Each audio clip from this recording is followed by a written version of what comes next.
আসসালামু আলাইকুম আমার বাংলা ব্লগের প্রিয় বন্ধুগণ, আশা করি সবাই ভালো আছেন। আমিও আলহামদুলিল্লাহ ভালো আছি। আজকে আবারও আপনাদের সামনে নতুন ভিডিও নিয়ে হাজির হয়েছি, আশা করি ভালো লাগবে।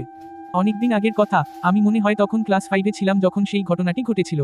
এটি একটি ভুতুড়ে ঘটনা, আর এই ঘটনাটি রাতে ঘটেছিল। এই গল্পটি শুনে যদি আপনাদের ভয় লাগে তাহলে কিন্তু আমার কোন দোষ নেই। নিজ দায়িত্বে শুনবেন। আমাদের বাড়িতে দুটি পুকুর আছে, যেগুলো আমাদের লিজ নেওয়া হয়েছিল তখনকার সময়ে। সেখানে অনেক মাছ চাষ করা হতো আর এজন্য পানিতে পোনা ছাড়া হয়েছিল। তবে ওই সময় হালকা বৃষ্টি ছিল, আর আমাদের পুকুরগুলো যেহেতু জমির পাশে ছিল সেই অনুযায়ী কিছু দেশি মাছ পুকুরে নিয়ে আসার একটি পদ্ধতি ছিল। গ্রাম অঞ্চলের এইরকম পরিবেশের পুকুরের পাশ কেটে দেয়া হয় যাতে পুকুরের পানি বেশি হয়ে গেলে সেগুলো জমিতে চলে যেতে পারে। আর পানি যাওয়ার কারণে জমির মাঝে থাকা মাছগুলো পুকুরে আসতে শুরু করে। এইভাবে দেশীয় মাছ পুকুরে আনা হয়। তবে জমির যে কোনো মাছই আসে পুকুরে। এভাবেই আমাদের পুকুরে মাছ আনা হতো এবং অতিরিক্ত পানি বের করে দেয়া হতো। পুকুরের দক্ষিণ পাশে জমি ছিল। পুকুর আর জমির মধ্যে 10-12 ফিট জায়গা আছে। জায়গাটা দিনের বেলায় কিছুটা অন্ধকার আর ভয়ঙ্কর লাগে। এর কারণ হচ্ছে সেখানে জমির পাশে একটি বাঁশের ঝোপ রয়েছে, আর তার পূর্ব পাশেই রয়েছে কবরস্থান। এর মাঝামাঝিতে বিশাল আকারের তেঁতুল গাছ আছে, যার কারণে জায়গাটা এমনিতেই কিছুটা ভয়ঙ্কর লাগে। আর রাত্রিবেলা তো আরো বেশি ভয়ঙ্কর লাগে। দক্ষিণা বাতাস গায়ে লাগলেও যেন ভারী লাগে ওই জায়গায়। আর এখানে পুকুর আর জমির মাঝে লম্বা করে ড্রেনের মতো কাটা হয়েছে পানি বাইরে নেয়া এবং মাছ পুকুরে নিয়ে আসার জন্য। তবে পুকুরের অংশে পথ বন্ধ করার উপায় রাখা হয়। যাই হোক, সন্ধ্যা বেলায় আব্বু আর আমার এক কাকা গিয়ে পুকুরের পথ খুলে পানি বের হওয়ার জায়গা করে দিয়েছিল। কারণ সেদিন কিছুটা বৃষ্টি হয়েছিল। রাত 11টার দিকে পানির পথ বন্ধ করার জন্য আব্বু যাচ্ছিল একা। তখন আমি বললাম আমিও যাব আজকে।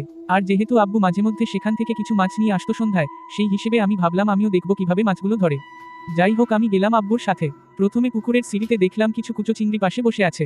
আমি খুব সাবধানে হাত দিয়ে কয়েকটা ধরে ফেললাম। তখন আব্বু বলল ছেড়ে দিতে, তাই দিলাম।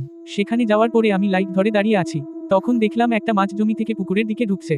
তখন আমি আব্বুকে বললাম আমি মাছটি ধরবো। তখন আব্বু বলল ধরতে। এটি যখন পুকুরের কাছাকাছি চলে আসে এবং জালে আটকে গেল তখন আমি মাছটি ধরে ফেললাম। 2 মিনিটের মতো এটি হাতে ধরে রেখেছিলাম। মাছটি নিয়ে আমি পানি থেকে অনেকটা দূরে দাঁড়িয়েছিলাম, যাতে মাছ পানিতে না পড়ে। তখন আব্বুর হাতে লাইট ছিল। হঠাৎ করে মাছটি আমার হাত থেকে পিছলে মাটিতে পড়ে যায়, কিন্তু পানিতে পড়েনি। লাইটের আলো জায়গায় মাছটা পড়েছিল, কিন্তু এরপর তাকে আর দেখা যায়নি। তখন আমি কিছুটা ঘাবড়ে গেলাম। বারবার এদিক সেদিকে খুঁজতে থাকলাম। তখন আব্বু বুঝতে পেরেছিল, কারণ তখন যেন হঠাৎ করেই চারদিকে খুব জোরে বাতাস শুরু হলো। কিন্তু তখন বাঁশের জোপ ছাড়া আর কিছুই নড়ছে না। আর এই দেখে আব্বু আমার হাত ধরে সোজা হাঁটা দিল, কিছুই বলল না।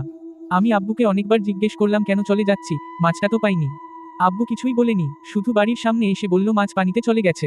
তখন থেকেই আমার মনে খটকা লেগে আছে, আব্বু এমন কেন করলো। আমার মনেও কিছুটা ভয় ছিল সেই পরিস্থিতির কথা ভেবে। মাঝে মাঝে তখন মনে হতো হয়তো অন্য কিছু। সত্যিই এটি মাছ ছিল না, কারণ এইরকম আরো অনেক ঘটনা আমার আব্বুর সাথেই ঘটে গিয়েছিল। আমাকে কিছুই জানায়নি তৎক্ষণাৎ। ঘরে এসেও জিজ্ঞেস করলাম, আব্বু বলল এটি পানিতে চলে গিয়েছে তাই দেখতে পাচ্ছি না। কিন্তু সত্যি বলতে অনেক খোঁজাখুঁজি করেছিলাম। তারপর ঘুমাতে গেলাম, যদিও সবসময় আমি আর আমার ছোট ভাই আলাদা ঘুমাতাম। কিন্তু সেদিন আমি ভাইসহ আম্মু আর আব্বুর সাথে ঘুমিয়েছি। আব্বু নিজেই বলেছিল যে একসাথে ঘুমাতে, কারণ আব্বুর মনে কিছুটা ভয় ছিল। তার কয়েকদিন পর যখন হঠাৎ আমার ছোট ফুফু এলো তখন এইরকম কিছু ঘটনা বলতে লাগলো। তখন বুঝলাম মাছরূপী অন্য কিছু আমার হাতে এসেছিল। আর এটা ভাবার সাথে সাথে আমার গায়ে যেন শিউরে উঠল। আর আব্বুও তখন বলল সেদিন আমার হাতে মাছ ছিল না, তাই পড়ার পর আর দেখতে পাইনি। আসলে এটা কতটা সত্যি ছিল তা জানি না, তবে সেই রাতের কথা আমার প্রায়ই মনে পড়ে। ওই দিকে রাতের বেলা ভুলেও যাওয়া হয়নি আর কখনোই। তবে আমার মতে এইরকম ঘটনাগুলো গ্রামাঞ্চলে একটু বেশি ঘটে। আর এটা আমি শুনেছি যে মাছের সাথে মিলিয়ে এই ঘটনা অনেক হয়।